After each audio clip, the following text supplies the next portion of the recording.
સમાંતર શ્રેણીમાં આપણે અગાઉ દાખલા જોઈ ગયા છે.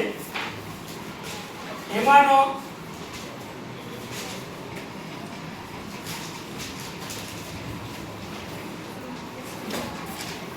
એક મહત્વની રીત છે જેના વિશે જે આપણે જોઈશું. હવે શ્રેણીમાં n નું પદ શોધવાનું સૂત્ર જે છે એ સૂત્ર આધારિત તમે પદ શોધતા શીખી ગયા છો. 20મું પદ શોધો, 10મું પદ શોધો, 5મું પદ શોધો. તો આ બધા દાખલામાં તમારે પદ શોધવા માટે તમારી પાસે ત્રણ વસ્તુ જોઈએ. a એટલે કે પ્રથમ પદ, d એટલે ડિફરન્સ અને n એટલે કે કેટલામું પદ શોધવાનું છે. આ ત્રણ તમારી પાસે હોય તો તમે દરેક વસ્તુ શોધી શકો છો. પણ જ્યારે તમને બે પદ આપેલા હોય, તમને કોઈ શ્રેણી આપેલી નથી, તમને કોઈ બે પદ આપ્યા હોય તો એ બે પદ ઉપરથી નવું પદ શોધો. કઈ રીતે શોધી શકાય એ આપણે ચર્ચા કરીશું. આપણી પાસે એક એક્ઝામ્પલ છે. સમાંતર શ્રેણીમાં 11મું પદ 38 અને 18મું પદ 73 એટલે કે 73 છે. તો 31મું પદ શોધો. હવે આ દાખલામાં તમને બે પદ ઓલરેડી આપેલ છે. એક 11મું પદ અને બીજું પદ છે 18. બે પદ તમને આપ્યા છે. તમારે ફાઇન્ડ કરવાનું છે 31મું પદ. તો સૌથી પહેલા આપણે શું કરવાનું? આપણે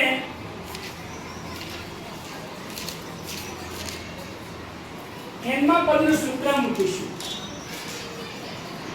an બરાબર a plus n minus 1d. હવે તમને જે આપ્યું છે એ પહેલા લખી દો.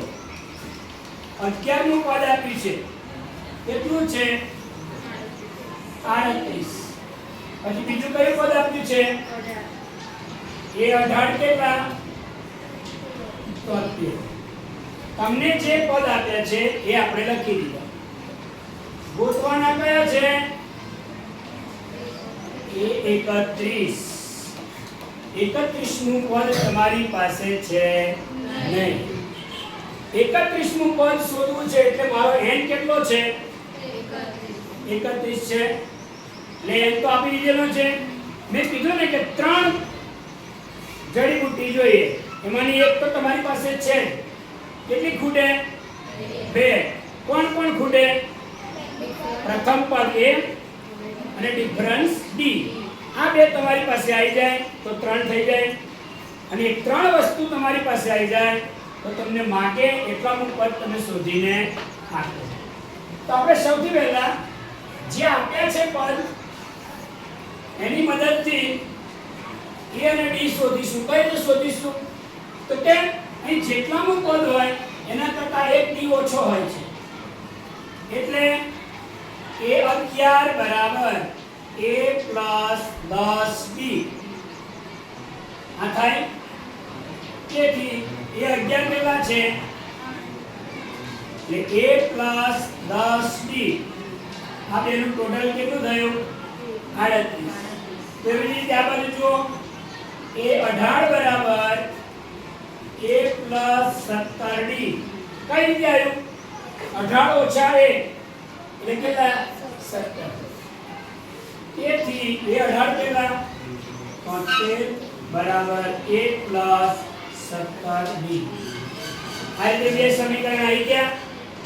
આ બંને સમીકરણનો ઉકેલ તમારે શોધવાનો છે. તો કઈ રીતે? તો કે જે મોટું હોય એમાંથી નાનાને બાદ કરી દેવાનું. તો સમીકરણ 2 માંથી 1 બાદ કરતા, તો બાદબાકી કઈ રીતે કરવાની? લોકની રીતમાં જોઈ ગયેલા છે. 73 બરાબર 1 પ્લસ 17d, 38 બરાબર 1 પ્લસ 10. તો અહીં બાદબાકી કરીશું એટલે આ બે ગયા. 17d માંથી 10d જાય તો બરાબર 73 માંથી 38 જાય. ચાલો 3 માંથી 8 ના જાય એટલે 10 લઈશું ને અહીંયા 6. 10 માંથી 8 જાય 2 ને 3 5. 6 માંથી 3 જાય તો જો 35 ભાગ્યા 7 બરાબર, અને તેથી ડિફરન્સ કેટલો આવ્યો? 7 5 35. તો તમારી સમાંતર શ્રેણી જે છે એમાં ડિફરન્સ તમારો 5 છે. સમજ પડી? હવે આ d નો ઉપયોગ કરીને આપણે એ શોધી નાખીએ. કયા સમીકરણમાં મૂકીએ? તો જો 38 બરાબર a પ્લસ 10d. તો 38 એ તેના a 10 ને d ની જગ્યાએ 5. તેથી 38 બરાબર a પ્લસ 50 આ બાજુ આવે કે આ બાજુ આવે?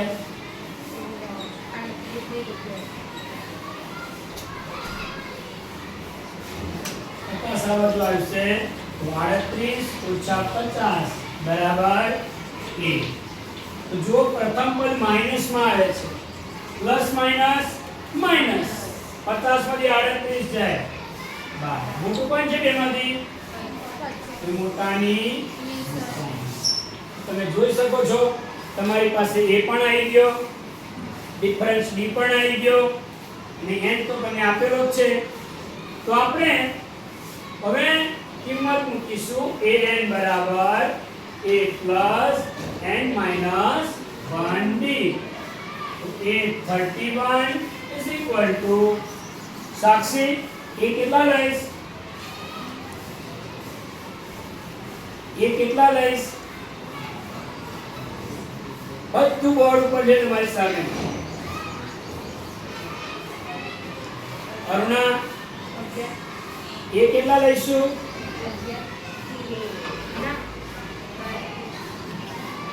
મિત્ર માઈનસ 12. n કેટલા? 31 ઓછા 1. ડિફરન્સ કેટલો? 5. તો શું કરવાનું? માઈનસ 12 30 અને આ 5. તો માઈનસ 12 30 પંચા 150. 150 માંથી 12 જાય 138. તો આપણું 31 નું પદ આવે છે 138. તો આ રીતે તમે બે પદ આપ્યા હોય તો ત્રીજું પદ શોધી શકો છો. પણ બે પદની મદદથી ત્રીજું પદ શોધવા માટે આ રીતે બે સમીકરણ બનાવી દેવાના, એનો લોપ કરવાનો. લોપમાં એટલું યાદ રાખવાનું, મોટામાંથી નાનો બાદ કરવાનો. તો અહીંયા મોટું પણ છે 73, નાનું પણ છે 38. તો તમને જે બે પદ આપે છે ને એની બાદબાકી કરી નાખો. જો વધારે બુદ્ધિ ન ચાલતી હોય, સમજણ ના પડે તો એટલું યાદ રાખવાનું, બે પદ આપે છે ને એમાંથી જે મોટું છે એમાંથી નાનું બાદ કરી દો. એટલે 73 માંથી 38 કાઢી નાખ્યા. એક બાજુ એટલે કેટલા આયા? તો બીજી બાજુ જે પદ આપે છે ને એમાંથી એક એક બાદ કરી દો. જો 11 હોય તો 10 અને 18 હોય તો 17 માંથી 10 જાય તો 7. હવે ખબર પડી ગઈ? જે બે પદ આપ્યા છે એવો જ એક બાદ કરજો. 18 માંથી 11 જાય તો કેટલા રહે? 18 માંથી 11 જાય તો કેટલા રહે? 7. તો ટૂંકમાં કહેવાનો મતલબ તમારે ડિફરન્સ શોધવો હોય ને તો બંને પદોનું બાદબાકી કરી દેવાની. એક બાજુ જેટલામાં પદ આપ્યા હોય એની બાદબાકી કરી દેવાની. જો 73 માંથી 38 જાય તો 7 35 અને 18 માંથી 11 જાય તો 7 અને પછી જે બાદબાકી આવી જાય એને જે ભાગ આ બાદબાકી આવી જાય આપણે ભાગી નાખો તો ડી મળી ગયો ડાયરેક્ટ. એક એક્ઝામ્પલ જોઈએ ખાલી ઉદાહરણ તરીકે 7મું પદ 18 હોય 10મું પદ 24 હોય તો તમારે 24 માંથી કેટલા બાદ કરવાના 18 અને 10 માંથી કેટલા બાદ કરવાના અને પછી જે આયા હોય એના વડે એને ભાગી નાખવાનું તો તમને ડાયરેક્ટ શું મળી જશે ડી. પછી આ ડી ની વેલ્યુ આમાં મૂકી દેશો તો એ પણ તમે શોધી શકો છો. એકદમ સરળતાથી તમે દાખલો ગણી શકો છો.